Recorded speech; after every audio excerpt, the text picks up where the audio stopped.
Thank you, Ambassador, for having me here, and also for Governor of National Research Institute, Pandi Wibawanto, Vice Governor, Lieutenant General Fadila, and also my colleagues from the IKAL Strategic Center sent by Pak Agum and Professor Gumilar, Ibu Nita, and also Irjen Paulus Winarto.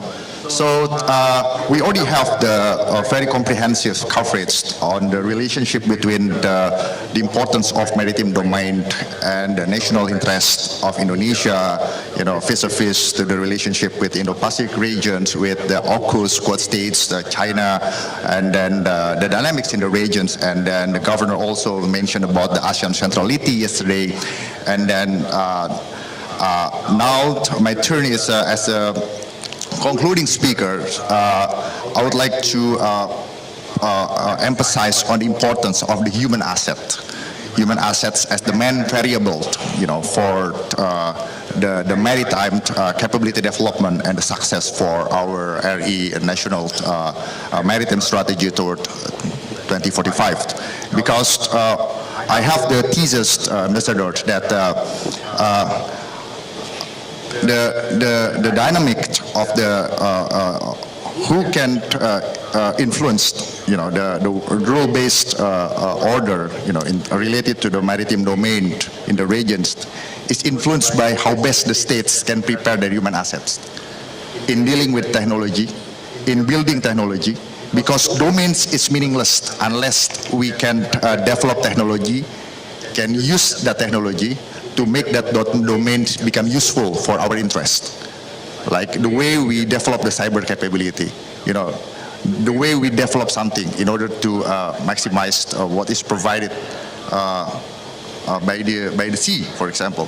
So my next slide. Yeah, so I will cover it in less than 20 minutes with the emphasis on the human assets as the linchpin variable for what we have discussed for the last 2 days, for these 2 days. And then my presentation will be divided into 7 sections.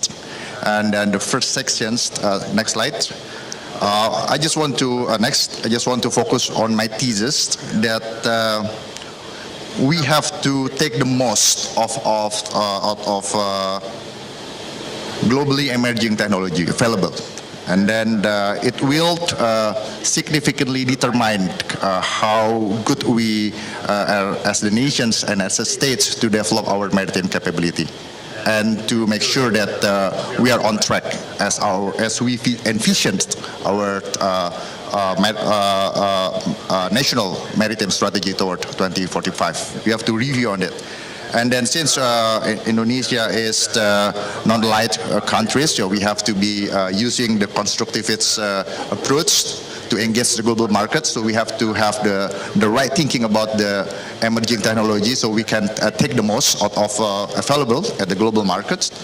And then the maritime capability developments, put in simple ways, they have 2 elements. First is we as the nations and as a state have to build the necessary maritime infrastructures and the respectable naval force. And then we have to make sure that our national maritime strategy toward 2045 is always on check by checking on the quality of human assets that we have. Next. So at the bottom line, answer to my thesis questions is RE human assets is the linchpin variable. And then even though technology is well developed, they're not the strategists. We are human is a strategist. We are the one who knows how to use the technology. And then it's been well covered before by previous speakers. And then it will position us better in the competitive and the cooperative, competitive and conflictual settings at the world stage. And then especially now we are dealing with the phenomena of the great power politics and disruptive technology with innovative and rapid change in the character of warfare. Next. So what is next slide? Okay. So what is constitute the emerging technology? So basically, what we are facing now as disruptive, someday it will become the common technology that we will use every day. So when we talk about technology, so we have to have the future-oriented thinking out of the box. And then that's why the human assets is very, very important, and then we cannot put that aside. And then I have two boxes here. The first box is talking about what the Pentagon defines as the 8 most important technologies that will change the character of war. And then on the next box, we can see the top 10 emerging tech according to CompTIA emerging tech community. At least we can see the conjoin between the two boxes. And the first one is the AI, and the second one is a quantum computing. Governor Andy often talk about this matter. So I follow also his thought about this, and then at least, so from these two boxes, we can see that we have to be very familiar with the AI and the quantum computing. Not we, but the human assets that will become the significant variable for the success of our strategy toward 2045. Next. So what constitutes the maritime capability development according to the draft formulated by Luhut's office, Menko Maritim Investasi.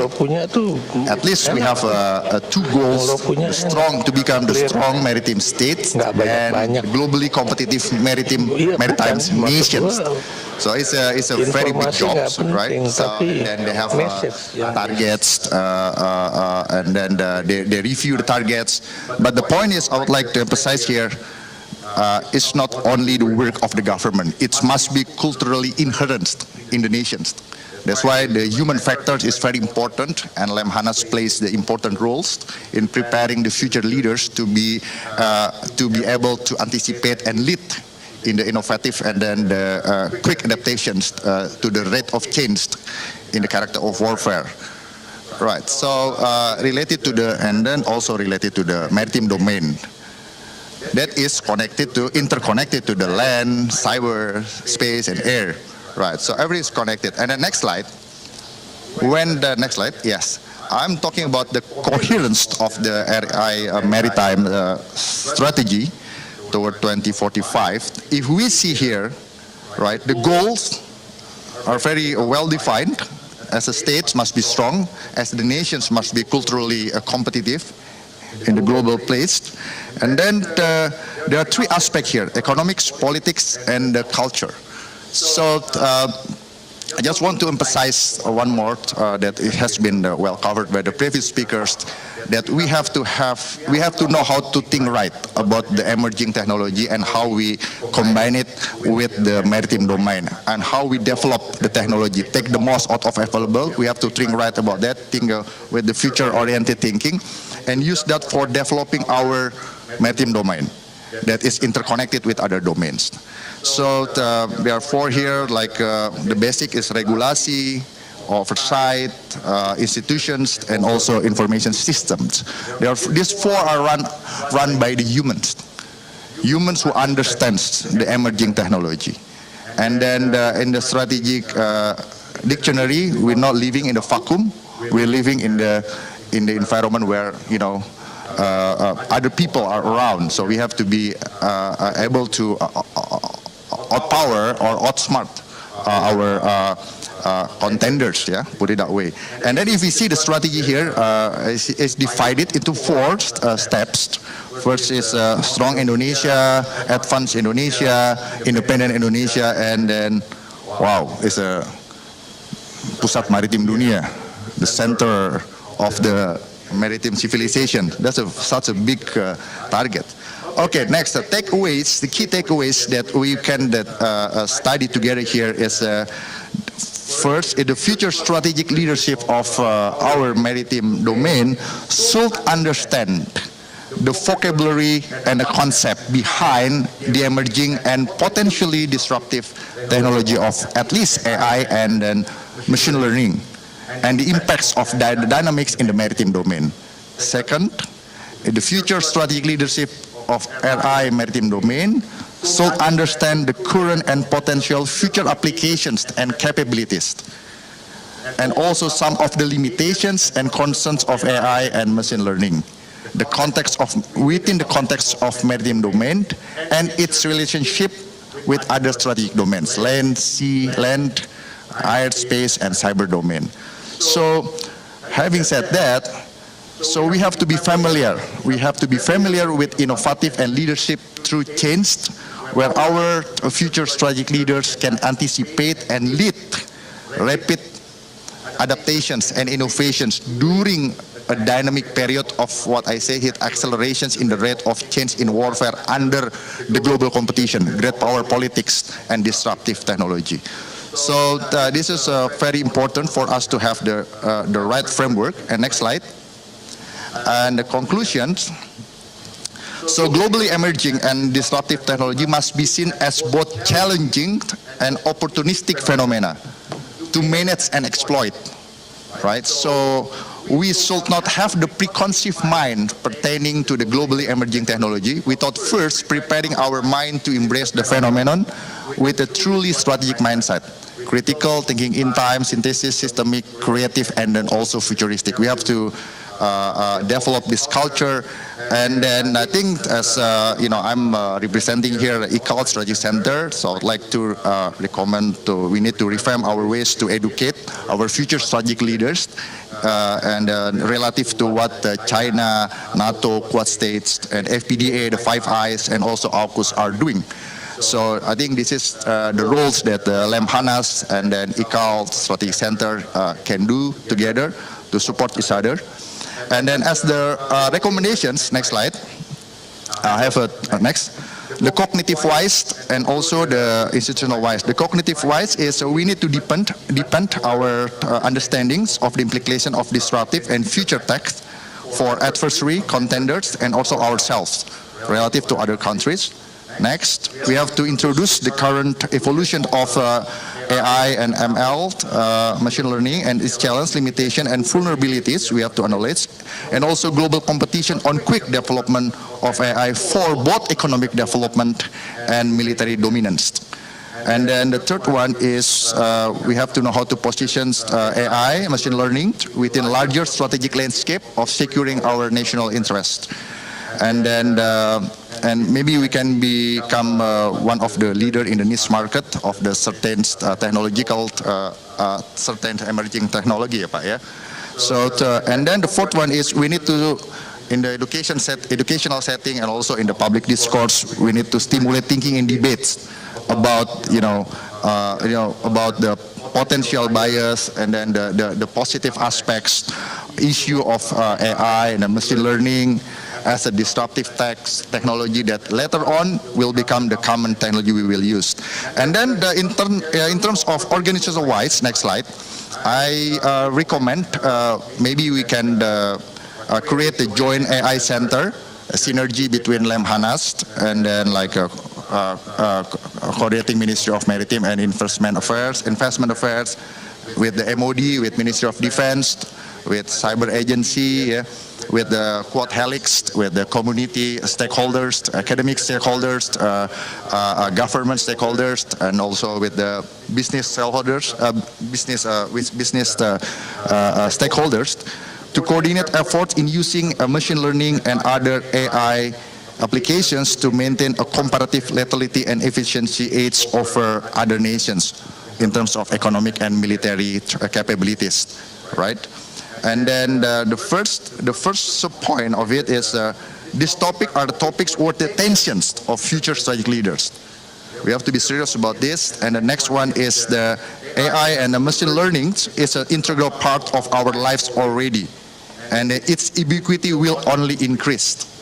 Right, so we have to keep evaluating this development, and then to augment our ability to defend our national interest. And the third point is this emerging technology can compute the big data intricately, yeah, but they don't understand strategy. We are the humans who understand strategy, okay? And then that's why any emerging technology needs humans to take those insights and determine what role they will play in a larger strategy that accomplishes the identified objectives. The last one is we need to harness its strength and knowledge its weakness, and to better use this globally available emerging technology for the future success. And next, as I represent IKAL Trade Center, so I'm we are ready to support Lemhanas and all other stakeholders in Indonesia to address these next research questions about emerging technology, or could this emerging technology advanced truly disrupt, and then to what level that we as trade leaders need to understand it, and then the commercial sectors related to the emerging technologies, and which applications provide the most potential for our economic and national interests, especially in the maritime domain. And then the last one is what strategic level actions that we should do today and in the near future as compared vis-a-vis to like China, NATO, Quad states, AUKUS, Indo-Pacific region states, and because we are not living in a vacuum. So as the last point, Ambassador, I just want to emphasize the importance of us to make the humans as the main asset. And maybe this is just a reflecting thought from my opinion. In Indonesia's military establishment, the J1 is the intelligence, the J2 is the operations, and J3 is humans. Maybe we need to reconsider it and to make the human as the J1. This is provoking ideas. Thank you, Ambassador. I think this is my thought for today. Thank you.